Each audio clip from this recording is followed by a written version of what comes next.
ધોરણ 8 વિજ્ઞાન પ્રકરણ 11 બળ અને દબાણ ફોર્સ એન્ડ પ્રેશર. પદાર્થ કેવી રીતે ગતિ કરે છે તે ધોરણ 7માં તમે શીખ્યા છો. એક પદાર્થ બીજા પદાર્થ કરતાં કેટલી વધારે ઝડપથી ગતિ કરે છે તે કેવી રીતે નક્કી કરી શકાય તે તમને યાદ છે? એકમ સમયમાં પદાર્થે કાપેલું અંતર શું દર્શાવે છે? તમે જાણો છો કે જમીન પર ગબડતો દડો ધીમો પડી જાય છે. ક્યારેક તેની ગતિની દિશામાં પણ ફેરફાર થાય છે. એવું પણ શક્ય બને કે દડો ધીમો પડે અને સાથે ગતિની દિશા પણ બદલાય. શેના લીધે પદાર્થની ગતિ વધે છે કે ઘટે છે? અથવા તેની ગતિની દિશા બદલે છે તે અંગે તમને ક્યારે આશ્ચર્ય થયું છે? ચાલો આપણે આપણા રોજબરોજના થોડા અનુભવો યાદ કરીએ. ફૂટબોલને ગતિમાં લાવવા માટે શું કરો છો? ગતિમાન દડાને વધારે ઝડપથી ગતિ કરાવવા માટે તમે શું કરો છો? ગોલકીપર દડાને કઈ રીતે અટકાવે છે? બેટ્સમેન દ્વારા ફટકારેલા દડાને ફિલ્ડર કઈ રીતે રોકે છે? હોકીનો ખેલાડી હોકી વડે ગતિ કરતા દડાને હળવા ફટકાથી ગતિની દિશા બદલે છે. આ બધી પરિસ્થિતિઓમાં દડાની ગતિ વધે છે કે ઘટે છે કે તેની ગતિની દિશા બદલાય છે કે દડો સ્થિર થાય છે? જ્યારે દડાને લાત મારીએ કે ધક્કો મારીએ કે ફેંકીએ અથવા હળવો ફટકો મારીએ ત્યારે આપણે તેના પર બળ લગાડ્યું છે તેમ કહીએ છીએ. બળ શું છે?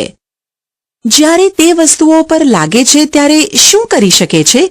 આ પ્રકરણમાં આપણે આવા પ્રશ્નોના જવાબો મેળવીશું. બળ ધક્કો કે ખેંચાણ. ફોર્સ અ પુશ ઓર અ પુલ. અમુક કાર્યો કરવા માટે આપણે ચૂંટવું, ખોલવું, બંધ કરવું, લાત મારવી, ફટકારવું, ઉચકવું, હળવો ફટકો મારવો, ધક્કો મારવો કે ખેંચવું જેવી ક્રિયાઓનો ઉપયોગ કરીએ છીએ. આ ક્રિયાઓમાંની દરેક ક્રિયા સામાન્ય રીતે પદાર્થની ગતિમાં ફેરફાર કરે છે. શું આવા બધા શબ્દો માટે કોઈ એક શબ્દ વાપરી શકાય? ચાલો આપણે જોઈએ. પ્રવૃત્તિ 11.1. કોષ્ટક 11.1માં પદાર્થની ગતિ સાથે સંકળાયેલી સુપરિચિત પરિસ્થિતિઓના ઉદાહરણો આપેલા છે. તમે આવી પરિસ્થિતિઓ ઉમેરી શકો છો કે બદલી શકો છો. દરેક કિસ્સામાં ધક્કો અને કે અથવા ખેંચાણ કઈ ક્રિયા શામેલ છે તે ઓળખો અને અવલોકનો નોંધો. આ માટે એક મદદરૂપ ઉદાહરણ આપેલ છે. તમે નોંધ્યું કે ઉપરની દરેક ક્રિયાને ધક્કો મારવો કે ખેંચવું કે બંનેમાં વહેંચી શકાય. આપણે અનુમાન લગાવી શકીએ કે વસ્તુને ગતિમાં લાવવા માટે ધક્કો મારવો પડે કે ખેંચવી પડે. વિજ્ઞાનમાં પદાર્થને ધક્કો મારવો કે ખેંચવો તેને બળ એટલે કે ફોર્સ કહે છે.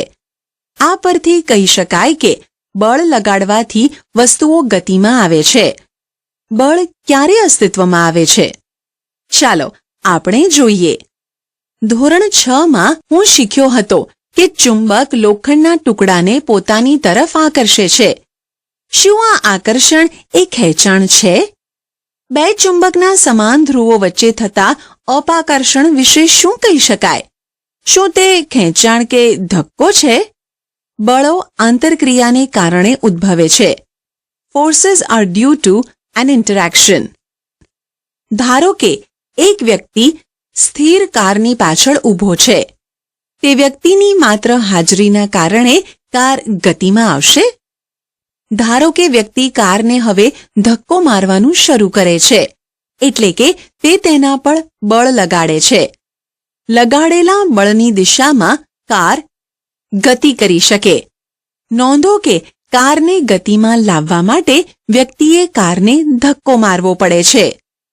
તમે પરિચિત હો તેવી 3 પરિસ્થિતિઓ આકૃતિ 11.3માં દર્શાવેલી છે. આ કિસ્સાઓમાં કોણ ધક્કો મારે છે અને કોણ ખેંચે છે તમે નક્કી કરી શકો છો?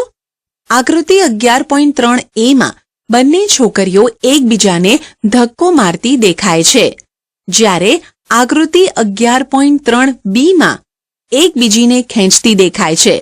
તે જ રીતે આકૃતિ 11.3cમાં વ્યક્તિ અને ગાય એકબીજાને ખેંચતા દેખાય છે. અહીં દર્શાવેલી બે પરિસ્થિતિઓમાં છોકરીઓ એકબીજા પર બળ લગાડે છે. શું વ્યક્તિ અને ગાય વચ્ચે આ શક્ય છે? શું આ સત્ય છે? આ ઉદાહરણો પરથી આપણે અનુમાન લગાવી શકીએ કે બળ લાગવા માટે ઓછામાં ઓછા બે પદાર્થો વચ્ચે આંતરક્રિયા થવી જોઈએ. આમ એક પદાર્થની બીજા પદાર્થ સાથે થતી આંતરક્રિયા બળમાં પરિણમે છે. બળની શરૂઆત, એક્સપ્લોરિંગ ફોર્સીસ. ચાલો આપણે બળ વિશે વધારે શીખવાનો પ્રયત્ન કરીએ. પ્રવૃત્તિ 11.2. ટેબલ કે બોક્સ જેવી ભારે વસ્તુ પસંદ કરો જેને તમે વધારે ધક્કો મારીને જ ગતિમાં લાવી શકો. તેને તમે એકલા ધક્કો મારવાનો પ્રયત્ન કરો. શું તમે તેને ખસેડી શકો છો? હવે તમારા મિત્રોમાંથી કોઈ એકને તેને તે જ દિશામાં ધક્કો મારવા માટે મદદ કરવાનું કહો. શું હવે તે સહેલાઈથી ખસે છે? તમે સમજાવી શકો શા માટે? હવે તે જ વસ્તુને ધક્કો મારો, પણ તમારા મિત્રને વિરુદ્ધ બાજુથી ધક્કો મારવાનું કહો. શું વસ્તુ ખસે છે? જો હા, તો કઈ દિશામાં ખસે છે તે નોંધો. શું તમે અંદાજ લગાવી શકો કે તમારા બેમાંથી કોણ વધારે બળ લગાડે છે? તમે ક્યારે દોરડા ખેંચની રમત જોઈ છે? આ રમતમાં બે ટીમ દોરડાને વિરુદ્ધ દિશામાં ખેંચે છે. બંને ટીમના સભ્યો દોરડાને પોતપોતાની તરફ ખેંચવાનો પ્રયત્ન કરે છે. કેટલીકવાર દોરડું જરાય ખસતું નથી. શું તે આકૃતિ 11.3b માં દર્શાવેલી પરિસ્થિતિ જેવું જ નથી લાગતું? જે ટીમ વધારે જોરથી ખેંચે છે એટલે કે વધારે બળ લગાડે તે અંતે રમત જીતી જાય છે. આ ઉદાહરણો બળના પ્રકાર વિશે શું સૂચવે છે? પદાર્થ પર એક જ દિશામાં લગાડેલ બળો એકબીજામાં ઉમેરાય છે. હવે યાદ કરો કે પ્રવૃત્તિ 11.2 માં તમે અને તમારો મિત્ર ભારે બોક્સને એક જ દિશામાં ધક્કો મારો છો ત્યારે શું થાય છે? જો બંને બળો પદાર્થ પર વિરુદ્ધ દિશામાં લાગતા હોય તો લાગતું પરિણામી બળ એ બંને બળોના તફાવત જેટલું હોય છે. જ્યારે તમે અને તમારો મિત્ર ભારે બોક્સને એકબીજાની વિરુદ્ધ દિશામાં ધક્કો મારતા હતા ત્યારે પ્રવૃત્તિ 11.2 માં તમે શું જોયું? યાદ કરો કે દોરડા ખેંચની રમતમાં બંને ટીમો દોરડાને સમાન બળથી ખેંચે છે ત્યારે દોરડું કોઈ પણ દિશામાં ખેંચાતું નથી. આમ આપણે શીખ્યા કે એક બળ બીજા કરતાં વધારે કે ઓછું હોઈ શકે. સામાન્ય રીતે બળની માત્રા એ એના મૂલ્ય એટલે કે મેગ્નિટ્યુડ વડે દર્શાવવામાં આવે છે. બળ કઈ દિશામાં લાગે છે તેનો પણ આપણે ઉલ્લેખ કરવો પડે. જો બળનું મૂલ્ય કે દિશા બદલાય તો તેની અસર પણ બદલાય છે. શું એનો મતલબ એવો થાય છે કે જો પદાર્થ પર લાગતા બંને બળો વિરુદ્ધ દિશામાં હોય તો પદાર્થ પર લાગતું ચોખ્ખું એટલે કે પરિણામી બળ શૂન્ય હોય? વ્યાપક રીતે પદાર્થ પર એક કરતાં વધારે બળ લાગી શકે. જો કે પદાર્થ પર થતી અસર તેના પર લાગતા ચોખ્ખા એટલે કે પરિણામી બળને કારણે હોય છે. બળ પદાર્થની ગતિની અવસ્થા બદલી શકે. A force can change the state of motion. જ્યારે પદાર્થ પર બળ લાગે છે ત્યારે શું થાય છે? ચાલો આપણે જોઈએ. પ્રવૃત્તિ 11.3. એક રબરનો દડો લો અને તેને ટેબલ કે કોન્ક્રીટના ભોંય તળિયા જેવી સમતલ સપાટી પર મૂકો. હવે દડાને સમતલ સપાટી પર ધીમેથી ધક્કો મારો. શું દડો ગતિની શરૂઆત કરે છે? દડો હજુ ગતિમાં હોય ત્યારે ફરીથી ધક્કો મારો. શું તેની ઝડપમાં કોઈ ફેરફાર થાય છે? શું તે વધે છે કે ઘટે છે? પછી તમારી હથેળીને ગતિમાન દડાની સામે રાખો. જેવો દડો હથેળીને સ્પર્શે કે તરત જ હથેળીને દૂર કરો. શું હથેળી દડા પર બળ લગાડે છે? હવે દડાની ઝડપમાં શું ફેરફાર થાય છે? શું તે વધે છે કે ઘટે છે? જો તમે ગતિમાન દડાની સામે હથેળી રાખો તો શું થશે? કદાચ તમને સમાન પરિસ્થિતિ યાદ હશે. ઉદાહરણ તરીકે ફૂટબોલની રમતમાં જ્યારે પેનલ્ટી કિક લેવામાં આવે છે ત્યારે ખેલાડી બોલ પર બળ લગાડે છે. બોલને ફટકારતા પહેલા બોલ સ્થિર હતો અને તેથી તેની ઝડપ 0 હતી. લગાડેલ બળને કારણે બોલ લક્ષ્ય તરફ ગતિ કરે છે. ધારો કે ગોલકીપર ગોલ બચાવવા માટે કૂદકો મારે છે. આ રીતે ગોલકીપર ગતિમાન બોલ પર બળ લગાડવાનો પ્રયત્ન કરે છે. લાગુ પાડેલું બળ વડે તે બોલને રોકી શકે છે કે ગતિની દિશા બદલી શકે છે. જો ગોલકીપર બોલને રોકવામાં સફળ થાય તો તેની ઝડપ ઘટીને 0 થાય છે. આ અવલોકનો સૂચવે છે કે બળ લગાડતા પદાર્થની ઝડપમાં ફેરફાર થઈ શકે. જો પદાર્થની ગતિની દિશામાં બળ લગાડવામાં આવે તો પદાર્થની ઝડપ વધે છે. જો બળ ગતિની વિરુદ્ધ દિશામાં લગાડવામાં આવે તો પરિણામે પદાર્થની ઝડપમાં ઘટાડો થાય છે. મેં બાળકોને એકબીજા સાથે રબરના ટાયરને કે કોઈ રિંગને ધક્કો મારીને ઝડપથી ચલાવવાની સ્પર્ધા કરતા જોયા છે. હવે હું સમજી ગયો છું કે ધક્કો દેવાથી ટાયરની ઝડપ કેમ વધી જાય છે. પહેલી એ જાણવા આતુર છે કે પદાર્થ પર લાગુ પાડેલું બળ માત્ર પદાર્થની ઝડપમાં ફેરફાર કરે છે. ચાલો આપણે જોઈએ પ્રવૃત્તિ 11.4. જેમ તમે પ્રવૃત્તિ 11.3માં કર્યું હતું તે રીતે એક દડો લો અને તેને સમતલ સપાટી પર મૂકો. તેને ધક્કો મારીને ગતિમાં લાવો. હવે કંપાસ બોક્સમાંથી ફૂટપટ્ટી લઈ તેના ગતિમાર્ગમાં આકૃતિ 11.8માં દર્શાવ્યા મુજબ મૂકો. આમ કરવાથી તમે ગતિમાન દડા પર બળ લગાડો છો. શું દડો ફૂટપટ્ટીને અથડાયા પછી તે જ દિશામાં ગતિ ચાલુ રાખશે? પ્રવૃત્તિનું પુનરાવર્તન કરો અને ગતિમાન દડાને અવરોધવા માટે ફૂટપટ્ટીને એવી રીતે મૂકો કે જેથી તે ગતિમાર્ગ સાથે જુદા જુદા કોણ બનાવે. દરેક કિસ્સામાં ફૂટપટ્ટીને અથડાયા પછી દડાની ગતિની દિશા અંગેના અવલોકનો નોંધો. ચાલો આપણે થોડા વધુ ઉદાહરણો જોઈએ. વોલીબોલની રમતમાં ખેલાડીઓ અવારનવાર ગતિમાન દડાને તેમના સાથી ખેલાડીઓ તરફ ધક્કો મારીને મોકલતા હોય છે. ક્યારેક દડો ધક્કો મારીને કે ફટકો એટલે કે સ્મેશ મારીને કોર્ટની બીજી બાજુ મોકલવામાં આવે છે. ક્રિકેટમાં બેટ્સમેન બેટ વડે ફટકારીને દડા પર બળ લગાડે છે. શું આ કિસ્સાઓમાં દડાની ગતિની દિશામાં કોઈ ફેરફાર થાય છે? આ બધા ઉદાહરણોમાં ગતિમાન દડા ઉપર બળ લગાડવાથી ઝડપ અને ગતિની દિશા બદલાય છે. આ પ્રકારના બીજા વધારે ઉદાહરણો તમે આપી શકો. પદાર્થની ઝડપ કે દિશા કે બંને બદલાય ત્યારે પદાર્થની ગતિની અવસ્થા બદલાય છે તેમ કહેવાય.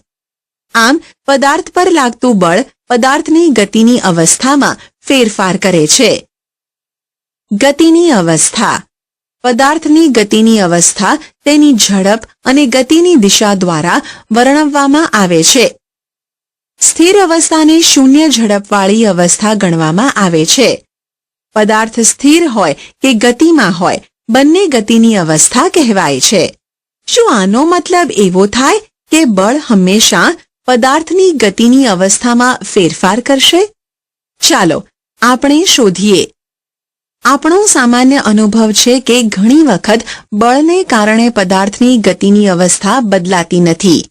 ઉદાહરણ તરીકે એક ભારે બોક્સ તમારી તાકાત હોય એટલું બળ લગાડવા છતાં પણ ન ખસે. આ જ રીતે જ્યારે તમે દિવાલને ધક્કો મારવાનો પ્રયત્ન કરો છો ત્યારે તેના પર બળની કોઈ અસર દેખાતી નથી. બળ પદાર્થનો આકાર બદલી શકે છે. Force can change the shape of N object. પ્રવૃત્તિ 11.5. કોષ્ટક 11.2ના કોલમ 1માં થોડી એવી પરિસ્થિતિઓ આપેલ છે જેમાં વસ્તુઓ ગતિ કરવા માટે મુક્ત નથી. જ્યારે કોષ્ટકની કોલમ 2 દરેક પદાર્થ પર કેવી રીતે બળ લગાડેલું છે તે સૂચવે છે. જ્યારે કોલમ 3 ક્રિયાનો આકાર દર્શાવે છે. શક્ય હોય તેટલી વધારે પરિસ્થિતિઓમાં બળની અસરનું અવલોકન કરો. તમે આ પ્રકારની જ બીજી પરિસ્થિતિઓ તમારી આસપાસના ઉપલબ્ધ પદાર્થોનો ઉપયોગ કરીને ઉમેરી શકો. કોષ્ટકના કોલમ 4 અને 5માં તમારા અવલોકનો નોંધો. કોષ્ટક 11.2માં નોંધેલા અવલોકનો પરથી તમે શું તારણ કાઢો છો? જ્યારે તમે પોતાની હથેળીઓની વચ્ચે એક ફૂલાવેલા ફુગ્ગાને રાખીને દબાવો છો ત્યારે શું થાય છે? જ્યારે બાંધેલા એટલે કે ગુંદેલા લોટના પિંડાને વણીને રોટી બનાવો છો ત્યારે તેના આકારમાં શું ફેરફાર થાય છે? જ્યારે તમે ટેબલ પર રાખેલા કે મૂકેલા રબરના દડાને દબાવો છો ત્યારે શું થાય છે? આ બધા ઉદાહરણોમાં તમે જોયું કે કોઈ પદાર્થ પર બળ લગાડવાથી તેના આકારમાં ફેરફાર થઈ શકે છે. ઉપરની બધી પ્રવૃત્તિઓ કરી લીધા પછી તમે સમજી ગયા હશો કે બળ કોઈ પદાર્થને સ્થિર સ્થિતિમાંથી ગતિમાં લાવી શકે છે. જો પદાર્થ ગતિમાં હોય તો તેની ઝડપમાં ફેરફાર કરી શકે છે. ગતિમાન પદાર્થની દિશામાં ફેરફાર કરી શકે છે. પદાર્થના આકારમાં ફેરફાર કરી શકે છે. આ બધામાંથી થોડી અથવા બધી જ અસરો ઉત્પન્ન કરી શકે છે. એ યાદ રાખવું આવશ્યક છે કે બળ આ બધામાંથી એક અથવા વધારે અસર ઉત્પન્ન કરી શકે છે તથા આ બધામાંથી કોઈ પણ અસર બળ વગર ઉત્પન્ન થઈ શકતી નથી. આમ બળ લગાડ્યા વગર કોઈ પદાર્થ આપમેળે ગતિમાં આવી શકતો નથી. આપમેળે ગતિની દિશા બદલી નથી શકતો અને આપમેળે પોતાનો આકાર બદલી શકતો નથી. સંપર્ક બળ, કોન્ટેક્ટ ફોર્સીસ, સ્નાયુ બળ, મસ્ક્યુલર ફોર્સ. શું તમે ટેબલ પર પડેલા પુસ્તકને સ્પર્શ કર્યા વગર ધક્કો મારી શકો છો કે ઉપાડી શકો છો? શું પકડ્યા વગર પાણીની કોઈ ડોલ એટલે કે બાલદીને તમે ઉચકી શકો છો? સામાન્ય રીતે કોઈ વસ્તુ પર બળ લગાડવા માટે તમારા શરીરનો વસ્તુની સાથે સંપર્ક થવો જરૂરી છે. સંપર્ક કોઈ લાકડી કે દોરડા વડે પણ થઈ શકે છે. જ્યારે આપણે કોઈ વસ્તુ જેવી કે સ્કૂલ બેગને ધક્કો મારીએ છીએ કે પાણીની ડોલ એટલે કે બાલદીને ઊંચકીએ છીએ ત્યારે બળ ક્યાંથી આવે છે? આ બળ આપણા શરીરના સ્નાયુઓ દ્વારા લાગે છે. આપણા સ્નાયુઓની ક્રિયાને લીધે લાગતા બળને સ્નાયુ બળ કહે છે. સ્નાયુ બળ જ આપણને બધી પ્રવૃત્તિઓ કરવા યોગ્ય બનાવે છે. આ પ્રવૃત્તિઓમાં શરીરનું હલનચલન કે શરીરનું વળવું પણ શામેલ છે. ધોરણ 7માં તમે શીખ્યા છો કે પાચનની ક્રિયામાં ખોરાક અન્નનળીમાં ધકેલાય છે. શું આ પ્રક્રિયા સ્નાયુબળ દ્વારા થાય છે? તમે તે પણ જાણો છો કે શ્વસન પ્રક્રિયામાં શ્વાસ અંદર લેતી વખતે અને બહાર છોડતી વખતે ફેફસાં ફૂલે છે અને સંકોચાય છે. શ્વસન ક્રિયાને શક્ય બનાવે તે સ્નાયુઓ ક્યાં આવેલા છે? આપણા શરીરમાં સ્નાયુઓ વડે લાગતા બળ વિશે શું તમે થોડા વધારે ઉદાહરણો આપી શકો? પ્રાણીઓ પણ તેમની શારીરિક ક્રિયાઓ અને બીજા કાર્યો કરવા માટે સ્નાયુ બળનો ઉપયોગ કરે છે. આપણા વિવિધ કાર્યો કરવા માટે બળદ, ઘોડા, ગધેડા અને ઊંટ જેવા પ્રાણીઓનો ઉપયોગ કરવામાં આવે છે. આ કાર્યો કરવા માટે તેઓ સ્નાયુ બળનો ઉપયોગ કરે છે. એટલે કે સ્નાયુ બળ ત્યારે જ લાગુ પડી શકાય છે જ્યારે સ્નાયુઓ કોઈ પદાર્થ સાથે સંપર્કમાં હોય. આથી તેને સંપર્ક બળ, કોન્ટેક્ટ ફોર્સ પણ કહે છે. શું અન્ય પ્રકારના સંપર્ક બળો પણ હોય છે? ચાલો આપણે શોધીએ. ઘર્ષણ, ફ્રિક્શન. પોતાના થોડા અનુભવોને યાદ કરો. જમીન પર ગબડતો દડો ધીરે ધીરે ધીમો થઈ જાય છે અને અંતે અટકી જાય છે. સાયકલ ચલાવતી વખતે જ્યારે આપણે પેન્ડલ મારવાનું બંધ કરી દઈએ ત્યારે તે પણ ધીરે ધીરે ધીમી થઈ જાય છે અને અંતે અટકી જાય છે. કોઈ કાર કે સ્કૂટરના એન્જિનને બંધ કરી દેવાથી તે પણ થોડા સમય પછી અટકી જાય છે. એવી જ રીતે હોડીને હલેસા મારવાનું બંધ કરીએ તો તે થોડે દૂર જઈને સ્થિર થઈ જાય છે. શું તમે આ પ્રકારના થોડા વધારે અનુભવો ઉમેરી શકો છો? ઉપરની બધી જ પરિસ્થિતિઓમાં વસ્તુઓ પર દેખીતી રીતે કોઈ બળ લાગતું નથી, છતાં પણ તેમની ઝડપ ક્રમશઃ ઘટતી જાય છે અને થોડા સમય પછી તેઓ સ્થિર થઈ જાય છે. તેમની ગતિની અવસ્થા શેના કારણે બદલાય છે? શું તેમના પર કોઈ બળ લાગતું હોય છે? શું તમે અનુમાન લગાવી શકો છો કે દરેક કિસ્સામાં બળ કઈ દિશામાં લાગતું હોવું જોઈએ? આ બધા ઉદાહરણોમાં પદાર્થની ગતિની અવસ્થામાં ફેરફારનું કારણ ઘર્ષણ બળ એટલે કે ફ્રિક્શનલ ફોર્સ છે. જમીન તથા દડાની સપાટી વચ્ચે લાગતું ઘર્ષણ બળ જ ગતિમાન દડાને સ્થિર સ્થિતિમાં લાવે છે. તે જ રીતે પાણી અને હોડીની સપાટી વચ્ચે ઘર્ષણ બળ એકવાર હલેસા મારવાનું બંધ કરવાથી હોડીને સ્થિર કરી દે છે. ઘર્ષણ બળ બધા ગતિમાન પદાર્થો પર લાગે છે અને તેની દિશા હંમેશા પદાર્થની ગતિની વિરુદ્ધ દિશામાં હોય છે, કારણ કે ઘર્ષણ બળ બે સપાટીઓ વચ્ચે સંપર્કને લીધે ઉત્પન્ન થાય છે. તેથી તે સંપર્ક બળનું પણ એક ઉદાહરણ છે. આ બળ વિશે પ્રકરણ 12માં તમે વધારે શીખશો. તમે એ જાણવા ઉત્સુક હશો કે શું એ આવશ્યક છે કે કોઈ પદાર્થ પર લાગતું બળ હંમેશા સંપર્ક બળ જ હોય? ચાલો આપણે શોધીએ. બિનસંપર્ક બળો, નોન કોન્ટેક્ટ ફોર્સીસ. ચુંબકીય બળ, મેગ્નેટિક ફોર્સ. ગજિયા ચુંબકોની એક જોડ લો. આકૃતિ 11.10માં દર્શાવ્યા પ્રમાણે એક ચુંબકને 3 ગોળાકાર પેન્સિલ પર અથવા લાકડાના નળાકાર એટલે કે રોલર્સ પર મૂકો. હવે બીજા ચુંબકના એક છેડાને નળાકાર પર મૂકેલા ચુંબકના છેડા પાસે લાવો. બંને ચુંબકો એકબીજા સ્પર્શે નહીં તેનું ધ્યાન રાખો. હવે શું થાય છે તેનું અવલોકન કરો. હવે ચુંબકના બીજા છેડાને નળાકાર પર રાખેલા ચુંબકના તે જ છેડા પાસે લાવો. દર વખતે બીજા ચુંબકને નળાકાર પર મૂકેલા ચુંબક પાસે લાવવામાં આવે ત્યારે તેના પર શું અસર થાય છે તે નોંધો. બીજા ચુંબકને નજીક લાવતા શું નળાકારો પર રાખેલ ચુંબક ગતિ શરૂ કરે છે? શું તે હંમેશા નજીક લાવવામાં આવતા ચુંબકની દિશામાં ગતિ કરે છે?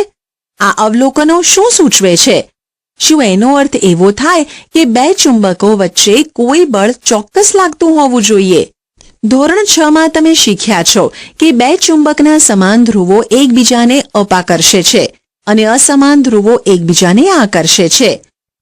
બે પદાર્થો વચ્ચે લાગતા આકર્ષણ કે અપાકર્ષણને પણ ખેંચાણ કે ધક્કો મારવાના સ્વરૂપે જોઈ શકાય છે. શું ચુંબકો વચ્ચે લાગતા બળના અવલોકન માટે બે ચુંબકો વચ્ચે સંપર્ક કરાવવો જરૂરી છે? એક ચુંબક બીજા ચુંબક પર સંપર્કમાં આવ્યા વગર પણ બળ લગાડી શકે છે. ચુંબક દ્વારા લાગતું બળ એ અસંપર્ક એટલે કે બિનસંપર્ક બળનું ઉદાહરણ છે. એ જ રીતે ચુંબક દ્વારા કોઈ લોખંડના ટુકડા પર લગાડવામાં આવતું બળ પણ અસંપર્ક એટલે કે બિનસંપર્ક બળ છે. સ્થિત વિદ્યુત બળ, ઇલેક્ટ્રોસ્ટેટિક ફોર્સ. પ્રવૃત્તિ 11.7. પ્લાસ્ટિકની એક સ્ટ્રો લો. તેના લગભગ 2 સરખા ટુકડા કરો. એક દોરીની મદદથી એક ટુકડાને કોઈ ટેબલની ધાર પરથી લટકાવો. હવે સ્ટ્રોના બીજા ટુકડાને પોતાના હાથમાં પકડો અને તેના મુક્ત છેડાને કાગળના ટુકડા સાથે ઘસો. સ્ટ્રોના ઘસેલા છેડાને લટકાવેલ સ્ટ્રો પાસે લાવો. 2 ટુકડાઓ એકબીજાને સ્પર્શે નહીં તેનું ધ્યાન રાખો. તમને શું જોવા મળ્યું? હવે લટકાવેલ સ્ટ્રોના મુક્ત છેડાને કાગળના ટુકડા સાથે ઘસો. ફરીથી અગાઉ કાગળ સાથે ઘસેલા સ્ટ્રોના ટુકડાને લટકાવેલ સ્ટ્રોના મુક્ત છેડા પાસે લાવો.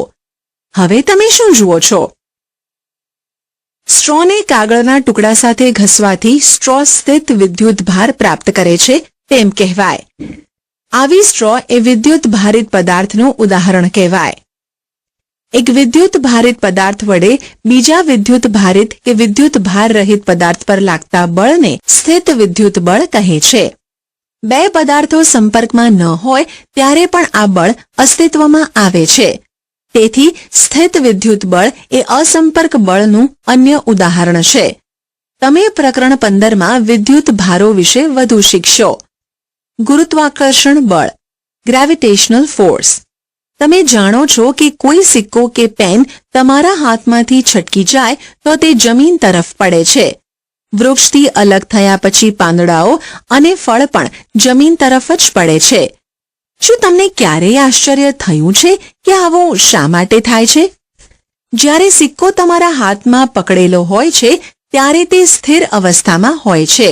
જેવો તેને છોડવામાં આવે કે તે નીચે તરફ ગતિ કરવાની શરૂઆત કરે છે. તે પરથી સ્પષ્ટ છે કે સિક્કાની ગતિની અવસ્થામાં ફેરફાર થાય છે. શું તેના પર બળ લાગ્યા વગર આવું શક્ય છે? આ કયું બળ છે? પદાર્થો કે વસ્તુઓ પૃથ્વી તરફ એટલે પડે છે કારણ કે પૃથ્વી તેમને પોતાની તરફ ખેંચે છે. આ બળને ગુરુત્વ બળ એટલે કે ફોર્સ ઓફ ગ્રેવિટી, ગુરુત્વાકર્ષી બળ એટલે કે ગ્રેવિટેશનલ ફોર્સ અથવા માત્ર ગુરુત્વ એટલે કે ગ્રેવિટી કહે છે. ગુરુત્વ બળ બધા જ પદાર્થો પર લાગે છે. ગુરુત્વ બળ આપણા બધા પર દરેક સમયે આપણી જાણકારી વગર લાગતું રહેતું હોય છે. જ્યારે આપણે કોઈ નળ ખોલીએ છીએ ત્યારે પાણી જમીન તરફ વહેવા લાગે છે. ગુરુત્વ બળને કારણે જ નદીઓમાં પાણી નીચે તરફ વહે છે. ગુરુત્વ એ માત્ર પૃથ્વીનો એકલાનો ગુણધર્મ નથી. હકીકતમાં વિશ્વનો દરેક પદાર્થ નાનો હોય કે મોટો એકબીજા પર બળ લગાડે છે. આ બળને ગુરુત્વાકર્ષણ બળ કહે છે. દબાણ, પ્રેશર. તમે ધોરણ 7માં શીખ્યા છો કે વંટોળ કે ચક્રવાત વખતે તોફાની પવન ઘરની છતને પણ ઉડાવી લઈ જાય છે. તમે એ પણ શીખ્યા છો કે વંટોળ અને ચક્રવાત એ હવાના દબાણના તફાવતને લીધે ઉત્પન્ન થાય છે. શું દબાણ અને બળ વચ્ચે કોઈ સંબંધ છે? ચાલો આપણે શોધીએ. કોઈ લાકડાના પાટિયામાં એક ખિલ્લીને તેના શીર્ષથી ઠોકવાનો પ્રયત્ન કરો. શું તમે સફળ થાવ છો? હવે ખિલ્લીને તેના અણીદાર છેડા પાસેથી ઠોકવાનો પ્રયત્ન કરો. શું તમે આ વખતે તેને ઠોકી શકો છો? શાકભાજીને કોઈ બુઠ્ઠી તથા ધારદાર છરી વડે કાપવાનો પ્રયત્ન કરો. કયું સરળ છે? શું તમને એવું લાગે છે કે જે ક્ષેત્રફળ પર બળ લગાડવામાં આવે છે, એટલે કે ઉદાહરણ તરીકે ખિલ્લીના અણીદાર છેડાથી, તે ક્ષેત્રફળ આ કાર્યોને સહેલું બનાવવામાં એક અગત્યની ભૂમિકા ભજવે છે? એકમ ક્ષેત્રફળ દીઠ લાગતા બળને દબાણ કહે છે. દબાણ P બળ F અપોન જે સપાટી એટલે કે પૃષ્ઠ પર લાગતું હોય તેનું ક્ષેત્રફળ A. અહીં આપણે માત્ર એ જ બળોનો વિચાર કરીએ છીએ જે આ પૃષ્ઠ એટલે કે સપાટીને લંબ હોય, જેના પર લાગતું દબાણ આપણે શોધવું છે. હવે મને સમજાયું કે કુલીઓને જ્યારે ભારે બોજ ઉપાડવાનો હોય છે ત્યારે તેઓ પોતાના માથા પર એ કપડાને ગોળ વીંટાળીને કેમ રાખે છે.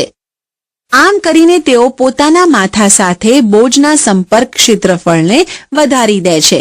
આથી તેમના માથા પર લાગતું દબાણ ઘટી જાય છે અને તેઓ તે બોજને સરળતાથી ઉઠાવી શકે છે. નોંધો કે ઉપરના સૂત્રમાં ક્ષેત્રફળ છેદમાં છે. તેથી જો બળ સમાન હોય તો પૃષ્ઠનું ક્ષેત્રફળ જેટલું ઓછું હોય તેના પર લાગતું દબાણ એટલું જ વધારે હશે. ખિલ્લીના અણીદાર ભાગનું ક્ષેત્રફળ એ તેના શીર્ષના ક્ષેત્રફળ કરતાં ઘણું ઓછું છે. તેથી તે બળ ખિલ્લીના અણીદાર ભાગને લાકડાના પાટિયામાં ઠોકવા માટે પૂરતું દબાણ ઉત્પન્ન કરે છે. શું હવે તમે બતાવી શકો કે ખભા પર લટકાવવા માટેના થેલામાં પહોળી પટ્ટી કેમ લગાડવામાં આવે છે? આ થેલામાં પાતળી પટ્ટી કેમ લગાડવામાં આવતી નથી? અને કાપવા તથા કાણા પાડવા માટેના ઓજારોની ધાર હંમેશા તીક્ષ્ણ કેમ હોય છે? શું પ્રવાહીઓ અને વાયુઓ દ્વારા પણ દબાણ લાગે છે? શું એ જે ક્ષેત્રફળ પર બળ લાગતું હોય તેના પર આધાર રાખે છે? ચાલો આપણે શોધીએ. પ્રવાહીઓ તથા વાયુઓ દ્વારા લગાડવામાં આવતું દબાણ. Pressure exerted by liquids and gases. પ્રવૃત્તિ 11.8. પારદર્શક કાચની એક નળી અથવા પ્લાસ્ટિકનો પાઇપ લો. પાઇપ કે નળીની લંબાઈ લગભગ 15 સેન્ટીમીટર તથા તેનો વ્યાસ લગભગ 5 થી 7.5 સેન્ટીમીટર હોવો જોઈએ. એક સારી ગુણવત્તાવાળા પાતળા રબરનો ટુકડો પણ લો. તમે રબરનો ફુગ્ગો પણ લઈ શકો છો. પાઇપના એક છેડા પર રબરની શીટને ખેંચીને બાંધી દો. પાઇપને ઉર્ધ્વ સ્થિતિમાં રાખીને તેને મધ્ય ભાગથી પકડો. આકૃતિ 11.14માં દર્શાવ્યા મુજબ તમારા કોઈ એક મિત્રને પાઇપમાં પાણી રેડવાનું કહો. શું રબરનું પડ બહારની બાજુ ઉપસે છે? પાઇપમાં પાણીના સ્તંભની ઊંચાઈનું પણ અવલોકન કરો.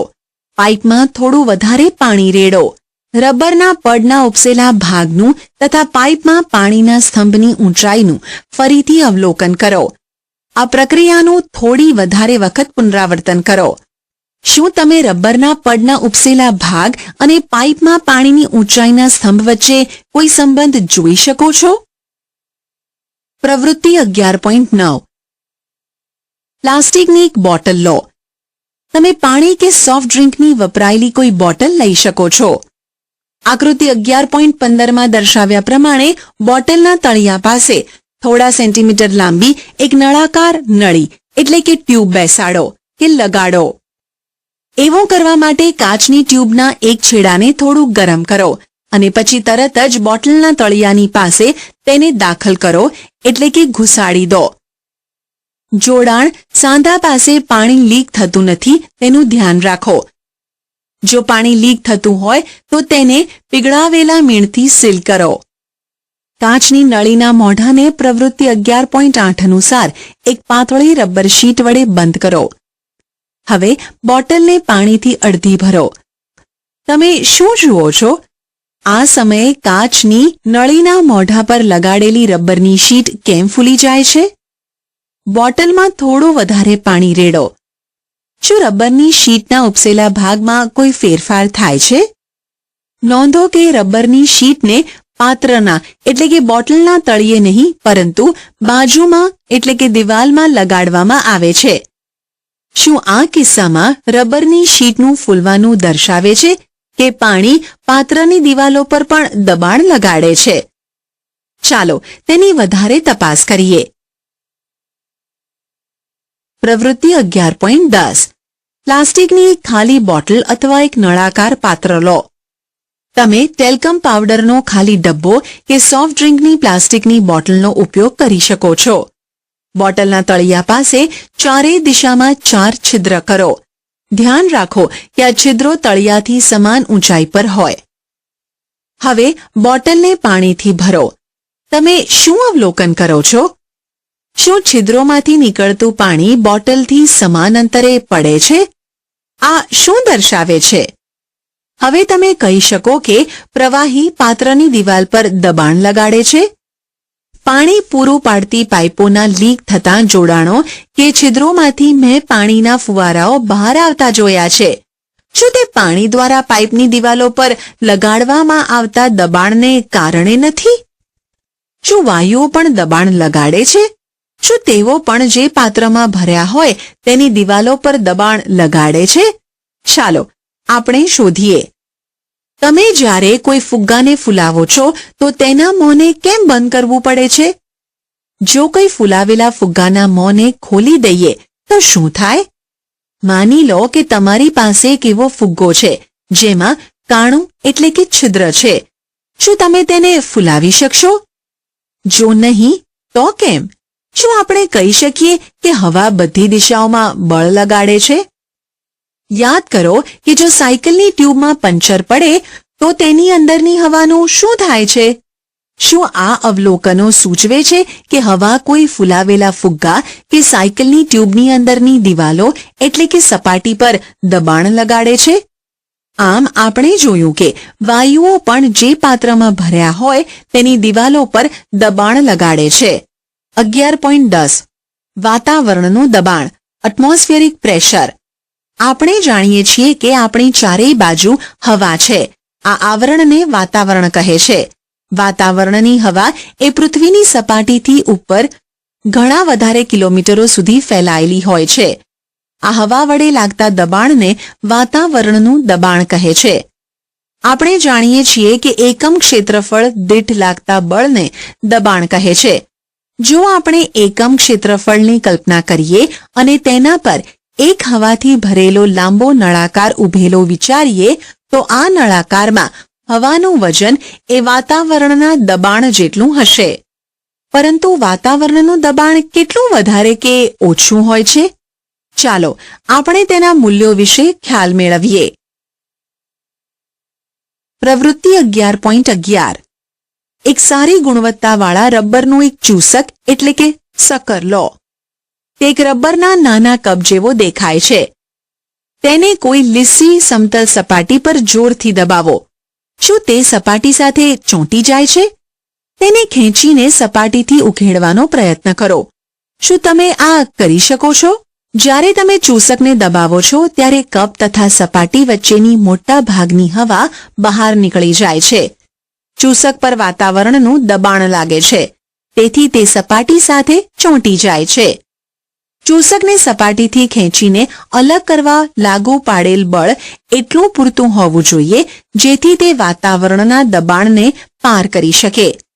આ પ્રવૃત્તિથી કદાચ તમને વાતાવરણના દબાણના મૂલ્ય વિશે ખ્યાલ આવી ગયો હશે. વાસ્તવમાં જો ચૂસક તથા સપાટી વચ્ચેની બધી જ હવાને બહાર કાઢી નાખવામાં આવે તો કોઈ પણ મનુષ્ય માટે ચૂસકને સપાટીથી ખેંચી અલગ કરવાનું શક્ય નહીં બને. શું આ પરથી તમે અનુમાન લગાવી શકો કે વાતાવરણનું દબાણ કેટલું વધારે હોય છે?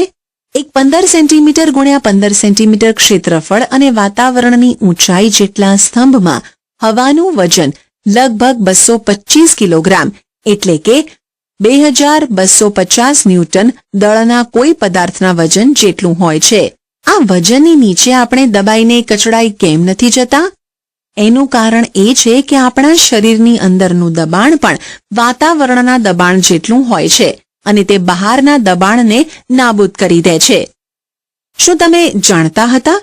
17મી સદીમાં જર્મનીના એક વૈજ્ઞાનિક ઓટો વોન ગેરિકે પાત્રોમાંથી હવા બહાર કાઢવા માટેના એક પંપનો આવિષ્કાર કર્યો. આ પંપની મદદથી તેણે હવાના દબાણને લીધે લાગતા બળનું નાટકીય રીતે નિર્દેશન કર્યું. તેણે ધાતુના 2 પોલા અર્ધગોળાઓ લીધા, જેમાં દરેકનો વ્યાસ 51 સેન્ટીમીટર હતો. આ અર્ધગોળાઓને એકસાથે જોડીને તેમના વચ્ચેની હવા કાઢી લેવામાં આવી. પછી તેણે બંને અર્ધગોળાને એકબીજાની વિરુદ્ધ દિશામાં ખેંચી અલગ કરવા માટે 8 ઘોડાઓનો ઉપયોગ કર્યો. હવાના દબાણને કારણે લાગતું બળ એટલું બધું મોટું હતું કે આ ઘોડાઓ પણ આ અર્ધગોળાઓને અલગ ન કરી શક્યા.